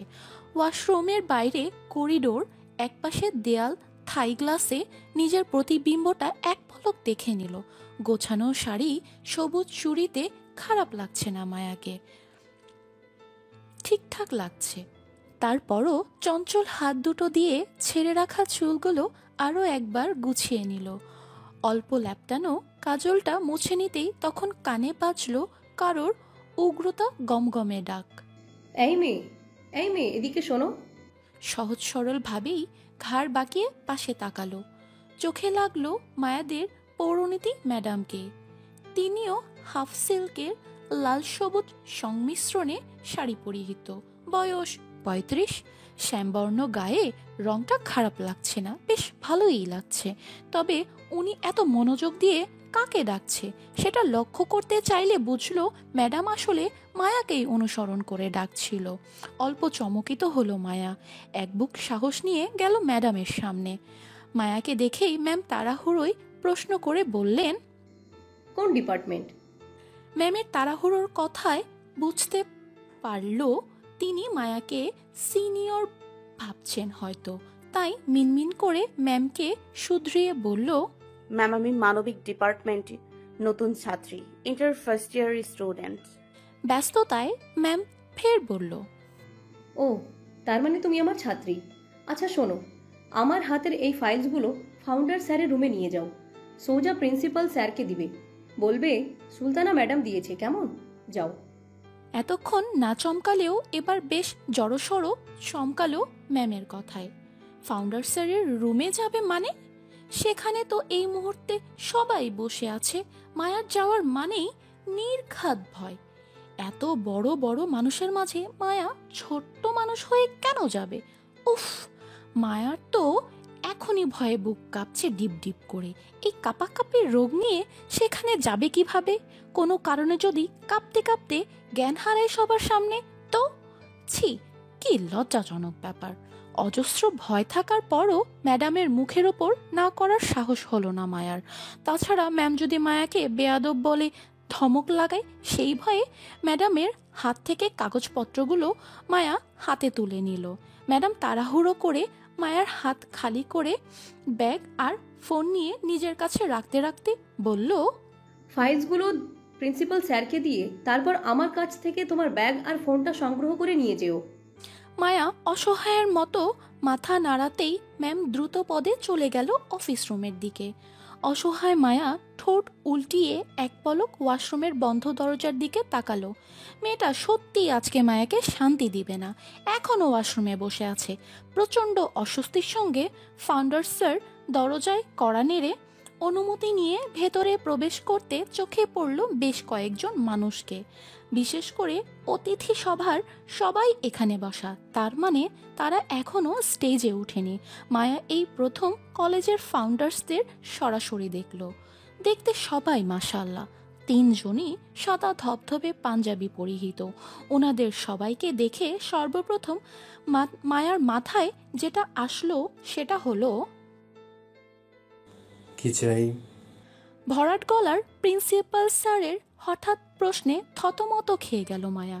প্রচণ্ড অস্বস্তিতে সিটিয়ে ধীর গলায় বলল, স্যার আমাকে সুলতানা ম্যাম পাঠিয়েছেন এই ফাইলসগুলো আপনাকে দিতে। ও আচ্ছা, ফাইলগুলো তোমার পেছনে বসে থাকা স্যারকে দাও। সহজ সরলভাবেই পিছনে ফিরছিল মায়া। সাহস নিয়ে ফাইলসগুলো এগিয়ে দিয়েছিল লোকটাকে, কিন্তু ইয়াং যুবকের অল্প পরিচিত মুখটা দেখে মুহূর্তেই ঠায় জায়গায় থ মেরে দাঁড়িয়ে পড়ল। শরীরের মধ্যে তৎক্ষণাৎ হাড় কাঁপানো বিদ্যুৎ বয়ে গেল এমনটা মনে হলো।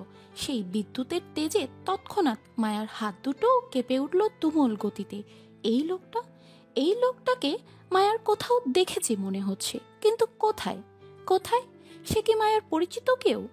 কই, মায়ার তো মনে পড়ছে না। মায়ার ধ্যানরতের মাঝেই লোকটা মায়ার থেকে কাগজগুলো নিজ হাতে তুলে নিল সহজভাবেই।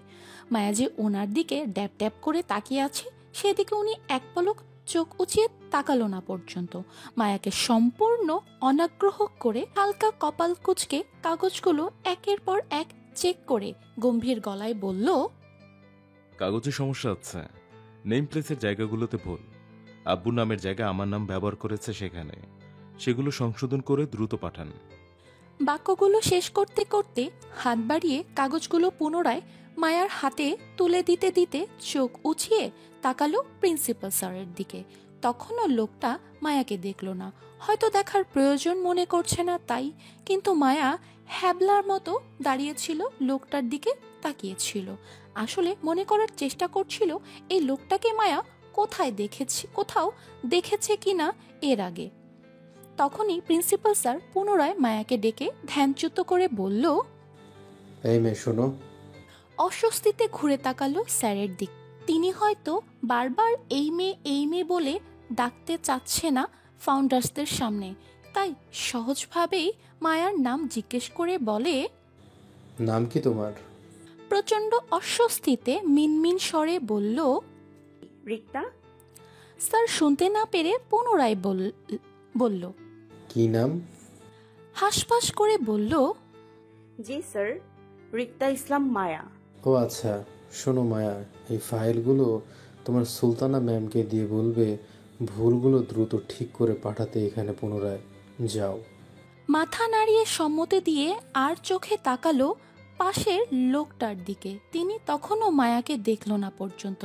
লোকটার এই গম্ভীর অ্যাটিটিউডে অপমান বোধ করতে পারল মুহূর্তেই। কেন বারবার হ্যাংলার মতো তাকাচ্ছিল লোকটার দিকে তাও বুঝতে পারছিল না। শুধু লোকটাকে মায়ার অল্প পরিচিত মনে হচ্ছে, এই জন্যই বারবার তাকাতে হবে। আজব। মায়া, তোমার বাসা কোথায়? কথা শুনে তো মনে হচ্ছে না তুমি চট্টগ্রামের মেয়ে। অন্য জেলার নাকি? গম্ভীর লোকটা থেকে দৃষ্টি সরিয়ে তাকালো বৃদ্ধা বয়স্ক লোকটার মুখের দিকে। কি অমায়িক আদলে হাসি মুখ ওনার। বয়স ৮০-র কাছাকাছি মনে হলেও দেখতে বেশ ফিট অ্যান্ড ফাইন দেখা যাচ্ছে। টাকার গরম বলে কথা, তারা তো এমনি জোয়ান থাকবে, তাই না? তাছাড়া বড় লোকদের কি আর বয়স বাড়ে নাকি অহংকারের মতো? তবে এই বয়স্ক লোকটার মুখের আদলে মায়ার অহংকারী ভাবটা চোখে পড়ল না। যেটা পড়ল সেটা হলো স্বচ্ছতা আর শুদ্ধতার হাসি মুখ। সেই হাসিতে মায়াও অস্বস্তিতে হাসপাস করে মাথা কাত করে সম্মতি দিল, বুঝালো, হ্যাঁ আমি অন্য ডিস্ট্রিক্টের মেয়ে। লোকটা ফের হাসলো, আগ্রহ নিয়ে বলল, কোন জেলার? জি, ব্রাহ্মণবাড়িয়া। মায়ার কথা শুনে বেশ মজা পেল বয়স্ক লোকটা। তিনি কৌতুক করে সঙ্গে সঙ্গে মায়াকে বলল, বাহ, তুমি ব্রাহ্মণবাড়িয়ার মেয়ে, দারুণ তো। তা মায়া, তুমি ঝগড়া টগড়া কেমন পারো? তোমার দক্ষতা কেমন মারামারি নিয়ে? ব্রাহ্মণবাড়িয়ার মেয়ে বলে কথা, তোমাকে অবশ্যই এসব পারতে হবে, বুঝেছো? এই যে তোমার পিছনে আমার নাতিকে দেখছো, ওর কিন্তু মারামারির মধ্যে বেশ পেটুক মানুষ, মুখ থেকে হাত চলে বেশিও। তুমি ওকে হারাতে পারলে বুঝবো না তুমি সত্যি ব্রাহ্মণবাড়িয়ার মেয়ে। কি পারবে? লোকটার মজা কথায় প্রিন্সিপাল স্যার সহ সবাই হেসে উঠল। মায়া প্রচণ্ড অস্বস্তিতে হাসপাস করে মাথা নত মস্তিষ্কের আর চোখে ওনার নাতির দিকে তাকাতেই চোখাচোখি হয়ে গেল দুজনের। জেকে ধরা লজ্জা আর অস্বস্তি নিয়েই কি করবে ভেবে না পেয়ে বোকার মতো মাথা নাড়িয়ে সম্মতি দিয়ে দিল, যার অর্থ আমি পারবো হারাতে। সম্মতি দিতেই আরো লজ্জায় পড়ে গেল বৃদ্ধ লোকটির কথায়। সাবাস, এই না হলে ব্রাহ্মণবাড়িয়ার মেয়ে তুমি অবশ্য। বৃদ্ধা লোকটাকে বলতে না দিয়ে গম্ভীর লোকটা তৎক্ষণাৎ মায়ার উদ্দেশ্যে বলল, আউট। মায়া চমকে তাকালো পিছনে। লোকটা যে মায়াকে উদ্দেশ্য করে কথা বলল সেটা বেশ বুঝতে পারলো, কিন্তু কেন? মায়া কি ইচ্ছে করে এখানে দাঁড়িয়ে আছে নাকি? ওনার দাদা জানতো মায়াকে দাঁড় করিয়ে রেখেছে, তাহলে মায়াকে লোকটা এত মানুষের সামনে অপমান করছে কেন? কি করেছে মায়া? রিদ, বিহেভ ইয়োরসেলফ।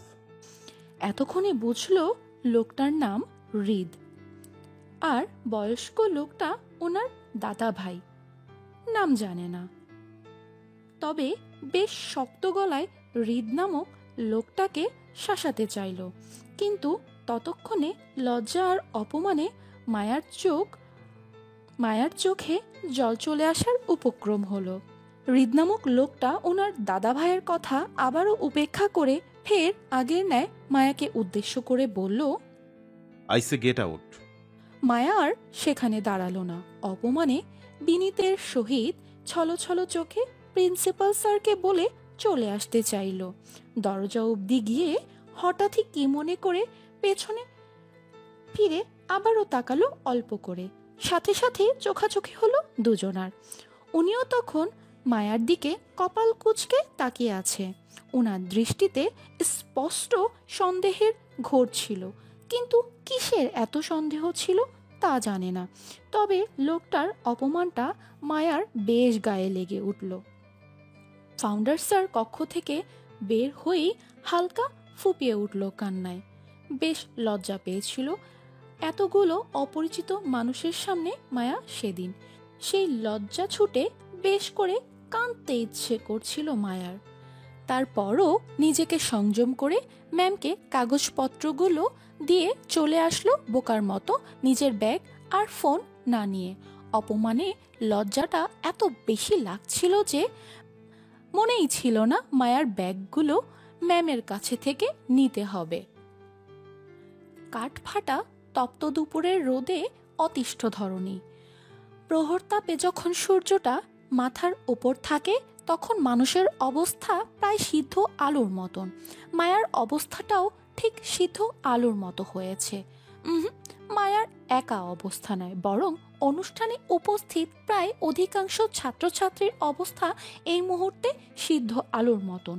প্রতিটা মানুষই কেমন ঘেমে ঘুমে চাতা অবস্থা। উফ, এই যে মায়েরা যারা মাঠে চেয়ার পেতে বসে আছে, শুধুমাত্র মায়েদের অবস্থাটাই সিদ্ধ আলুর মতন হয়েছে। বাকি সবাই ভালোই আছে।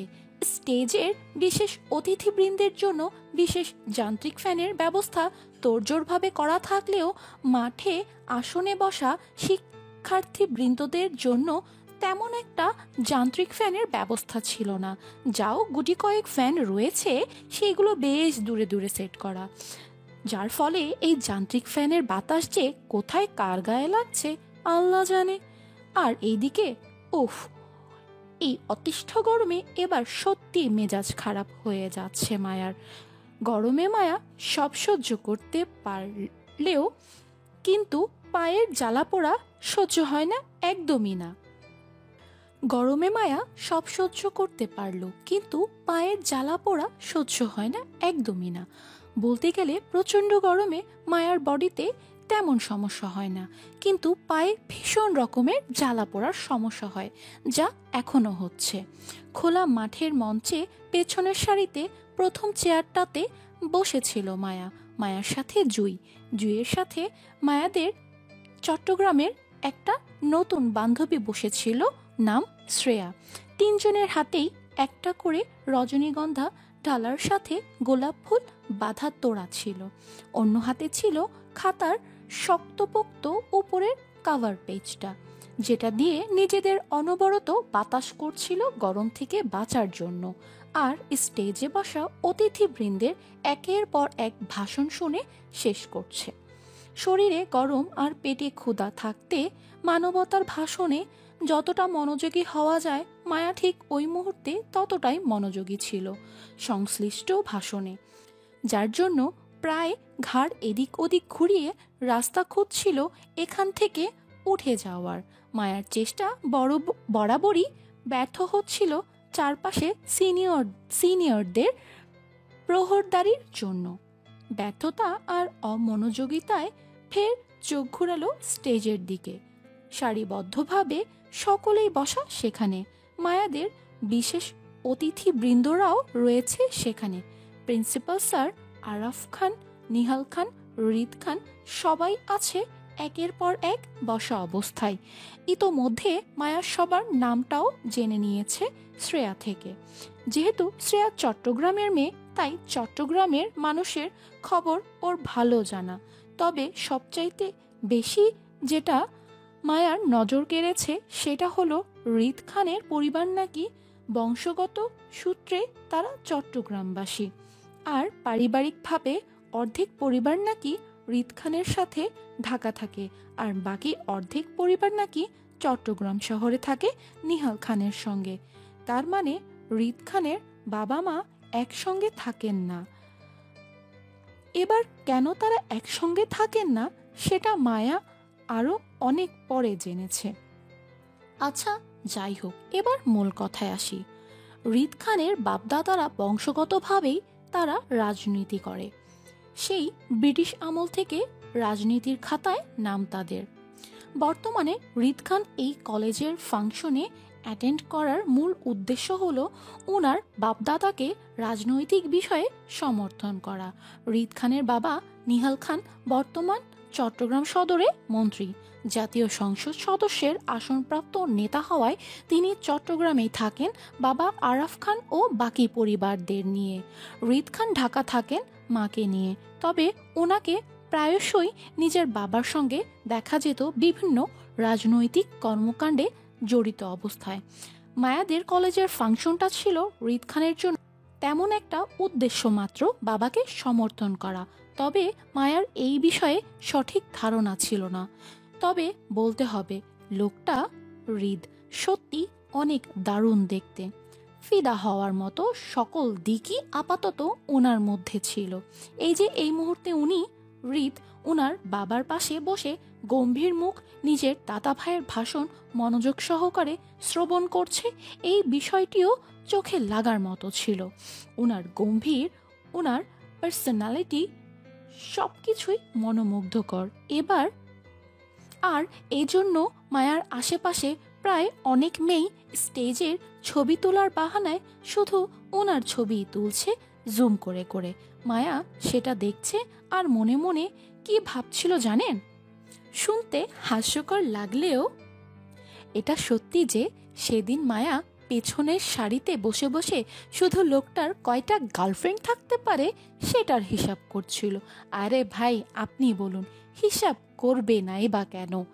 সুন্দর মানুষ চোখে পড়লে সর্বপ্রথম আমাদের মাথায় এই কথাই আসে যে তার হয়তো কোটিখানে গার্লফ্রেন্ড বা বয়ফ্রেন্ড আছে। তাছাড়া একজন সুদর্শন নেতা বলে কথা, নিশ্চিত তার বস্তা ভরে ভরে গার্লফ্রেন্ডও আছে।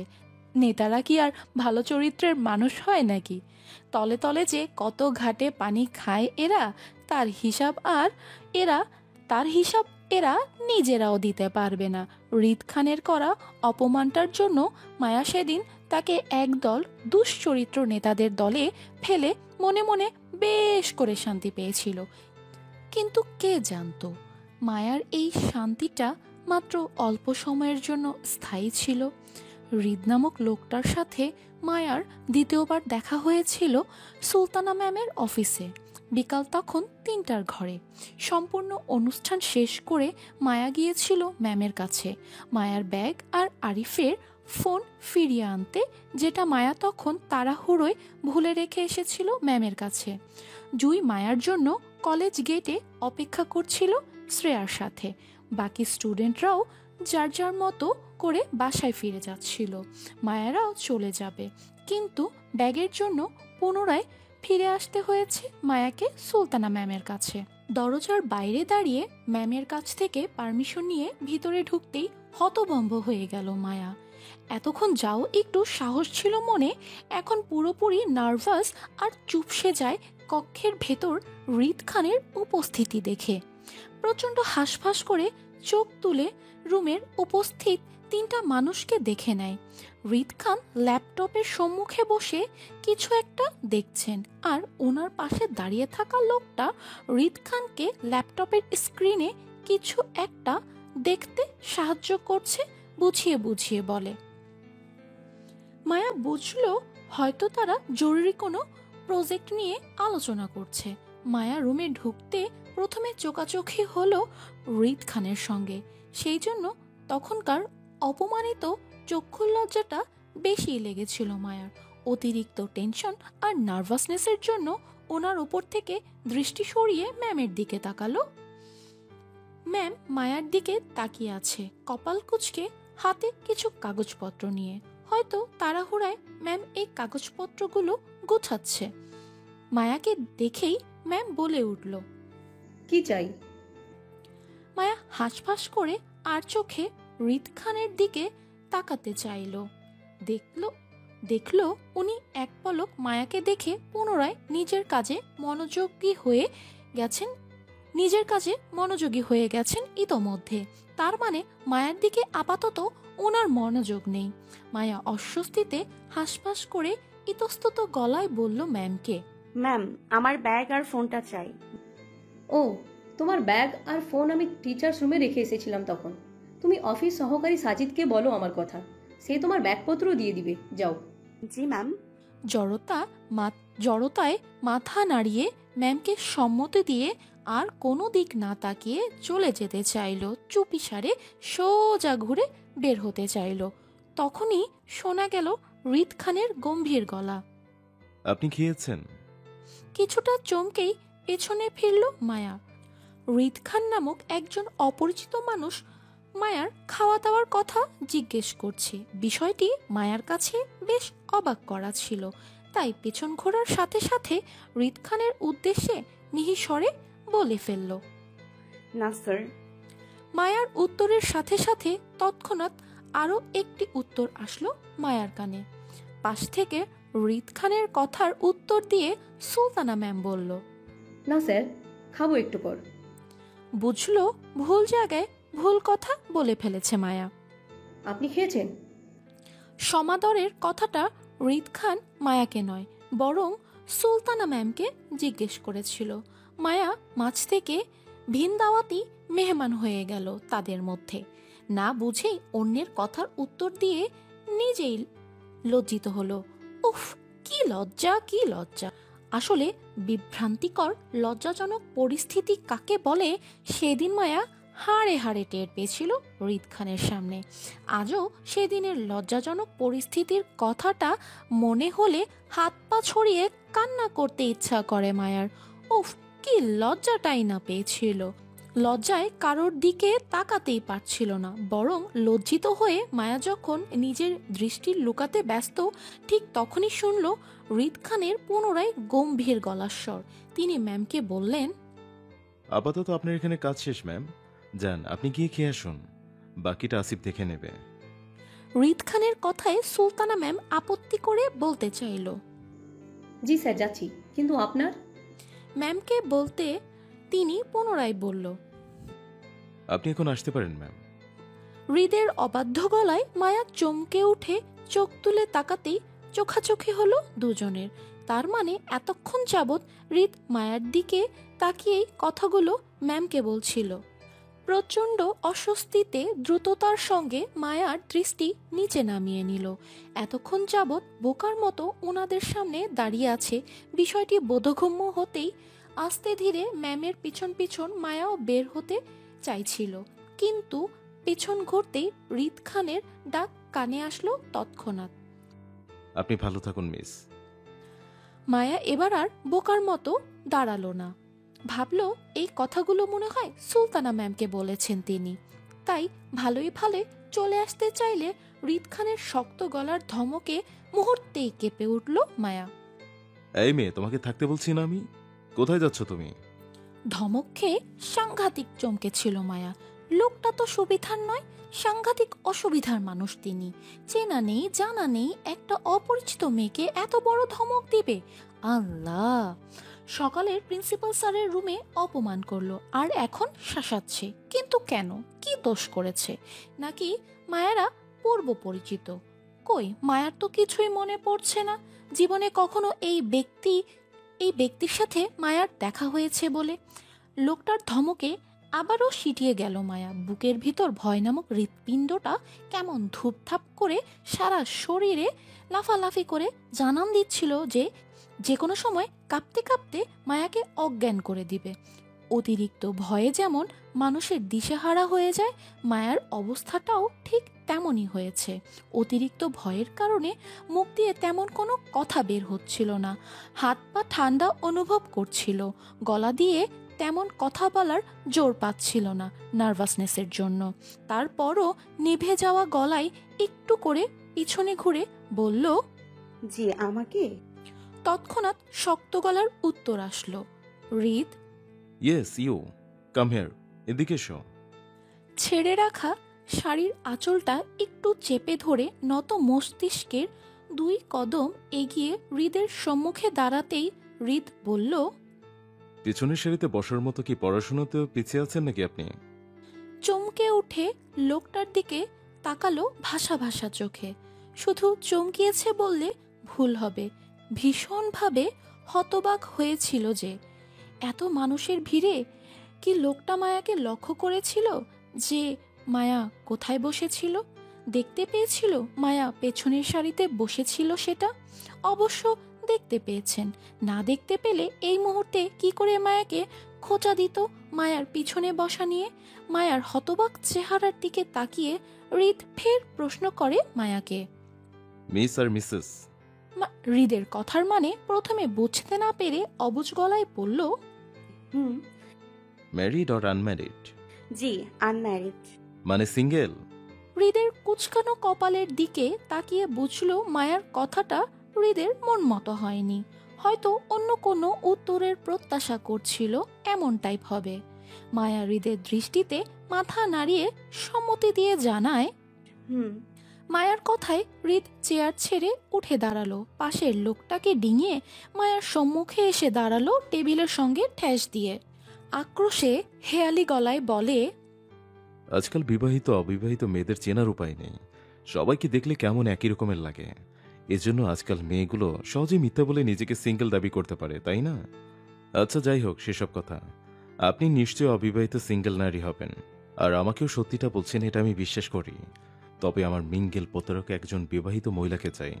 সে আপনি নন, তাই আপনাকে আমার প্রয়োজন নেই। আপনি আসুন। হৃদের পরপর কথায় হা হয়ে গেল মায়া। সবগুলো কথাই কেমন মাথার উপর দিয়ে গেল। ছেলেরা অবিবাহিত সিঙ্গেল মেয়ে খুঁজে নিজের জন্য, আর এই লোক বিবাহিত মিঙ্গেল মহিলা খুঁজছে নিজের জন্য পরকিয়া করতে। ছি, কি খারাপ এই লোক! পরকিয়া করার জন্য শেষে কিনা বিবাহিত মহিলাদের খোঁজ করছে। ছি, এত রুচি খারাপ নেতাদের হয়। প্রচন্ড ঘৃণায় গা শিরশির করে উঠল মায়ার। যাও লোকটার উপর চোখের দেখায় ভালো লেগেছিল, কিন্তু লোকটার রুচি সম্পর্কে জেনে ততটাই গা ঘিন ঘিন করে উঠে অরুচিতে। লোকটার চরিত্রের খারাপ এই দিকটি সর্বপ্রথম মায়ের মস্তিষ্কে সেদিন ঢুকেছিল হৃদ খানের বিরুদ্ধে। হওয়ার কথা ছিল। মায়ার জীবনটা কেন নাটক বা সিনেমার কাহিনী ছিল না যে নায়িকাদের মতো নাটক করে ভনিতা করে সব কিছু উড়িয়ে দিবে? বরং মায়া হৃদের কথাগুলো বাস্তব ভিত্তিতে নিয়েছিল। হঠাৎ দেখা হওয়া হৃদ খানের পরপর কথাগুলো মায়ার কাছে বেশ অন্যরকম লেগেছিল। বাস্তবে আমাদের সাথে কোনো পুরুষ যদি হঠাৎ দেখায় এমনভাবে কথা বলে, তাহলে আমরা তার সম্পর্কে ঠিক দুটো ধারণা করি। এক, হয়তো সামনে লোকটা পাগল, নয়তো তার ক্যারেক্টারে সমস্যা আছে। সেক্ষেত্রে মায়ারও তাই হয়েছিল। হৃদ খানকে পাগল বলার প্রশ্ন ওঠে না, কারণ হৃদ খানকে অন্তত ঠান্ডা মাথায় সবকিছু হ্যান্ডেল করতে দেখেছিল মায়া। তাই দ্বিতীয় কারণটা মায়ার মস্তিষ্কে গেঁথে গিয়েছিল হৃদ খানকে নিয়ে। মায়া যখন হৃদ খানের ক্যারেক্টার নিয়ে চিন্তা ভাবনায় বিভোর ছিল, ঠিক তখনই মায়ার ধ্যান ভাঙে আবারও হৃদের প্রশ্নে। নাম কি? হৃদের হঠাৎ প্রশ্নে আবারও অবাক হয়েছিল, কারণ হৃদ সামনেই তো সকালে হৃদের দাদা ভাইকে মায়ার নামটা বলেছিল। তখন কি হৃদ শুনতে পায়নি মায়ার নামটা, নাকি শুনেও এখন নাটক করছে মায়ার কাছে? জি, আমার। আপনার কি মনে হয় আমার নাম আপনার কাছে জানতে চাইব? হৃদের তেরামি কথায় বুঝলো হৃদ খান মোটেও সহজ মানুষ নয়। মায়ার মতন অপরিচিত মানুষের সাথে যদি তার এত তেরামি হয়, তাহলে পরিচিত মানুষগুলোদের সাথে এই লোক কতটা তেরামি করে আল্লাহ জানে। এত তেরামি করার জন্য এই লোকের একটাও গার্লফ্রেন্ড টিকেছে কিনা কে জানে। তাছাড়া মায়ার মনে হচ্ছে লোকটা মায়ার নামটা জেনেও তেরামি করে মায়ার কাছে পুনরায় জিজ্ঞেস করছে। এই জন্য মায়াও হৃদ খানকে পরীক্ষা করার জন্য মিথ্যা একটা নাম বলে ফেলে চট করে। ইশরাত জাহান নামটা বলেই ভয় ভয় নিয়ে তাকালো হৃদের দিকে। যদি মিথ্যা নাম বলার অপরাধে আবারও ধমক দেয় মায়াকে সেই ভয়ে, কিন্তু না, লোকটা তেমন কিছু করলো না, বরং স্বাভাবিক দৃষ্টিতে মায়ের দিকে তাকিয়ে থাকলো কিছুক্ষণ, যেন হৃদ কোনো কারণে হতাশ হলেন মায়ার এই উত্তরে। হৃদের হতাশ হওয়া ফেসটা দেখে বুঝলো হৃদ সত্যি সত্যি মায়ার সকালে বলা নামটা হৃদ শোনেনি। হয়তো কাজের মাঝে ছিল বলে মায়ার নামটা লক্ষ্য করেননি তখন। এই জন্যেই হয়তো পুনরায় মায়ার কাছে নামটা শুনে শিওর হতে চেয়েছিল কোনো কিছু নিয়ে, কিন্তু মায়া ওনাকে পরীক্ষা করতে গিয়ে ভুল নাম বলে ফেলে। এখন সত্যিকারের নামটা বললে নিশ্চয়ই হৃদ মায়াকে মিথ্যাবাদী বলে মনে করবেন, এজন্যই চুপ করে গেল নিজের নামটা হৃদকে না বলে। নামটা সুন্দর, তবে আমার পছন্দ নয়, আউট। আবারও অপমান। লোকটার কি আর কোনো কাজ নেই নাকি যখন তখন আউট আউট বলে অপমান করে মায়াকে? মায়া কি ইচ্ছা করে এখানে ছিল নাকি? বরং রীতি তো মায়াকে একের পর এক প্রশ্ন করে এখানে আটকাচ্ছে বারবার। মনে মনে অনেকটা চেতে গেলেও মুখে প্রকাশ করল না কিছু, বরং নম্রভাবে মাথা নাড়িয়ে সম্মতি দিয়ে রুম থেকে বের হতে চাইলে ফের শুনল হৃদ খানের প্রশ্নসিক্ত গলার স্বর। হৃদ মায়াকে উদ্দেশ্য করে বলছেন, আচ্ছা, ব্রাহ্মণবাড়িয়ার সব মেয়েরাই কি বেয়াদব, প্রতারক, পলাতক আর ঝগড়াটে হয়, নাকি ভালো মেয়েও পাওয়া যায় ব্রাহ্মণবাড়িয়াতে? ধৈর্যসীমা অতিক্রম করেছিল সেদিন হৃদ খানের। তারপরই জোর গলায় লোকটাকে কিছু বলতে পারেনি। এমনই লোকটা বারবার ব্রাহ্মণবাড়িয়া সম্পর্কে আজে বাজে কথা বলে মায়াদের বদনাম রটাচ্ছে। এখন মায়া যদি পাল্টা উত্তর করত তাহলে লোকটা নিশ্চিত মায়াকে আঙ্গুল দিয়ে দেখিয়ে বলতো, এই তো তুমি ব্রাহ্মণবাড়িয়ার বেয়াদব ঝগড়াটে মেয়ে। শুধু নিজের মাতৃভূমি বদনাম হবে বলে রাগ চেপে হন হন করে বেরিয়ে পড়েছিল লোকটার সামনে থেকে, নয়তো লোকটা যা তা বলে মায়াকে আরো অপমান করত সেখানে থাকলে।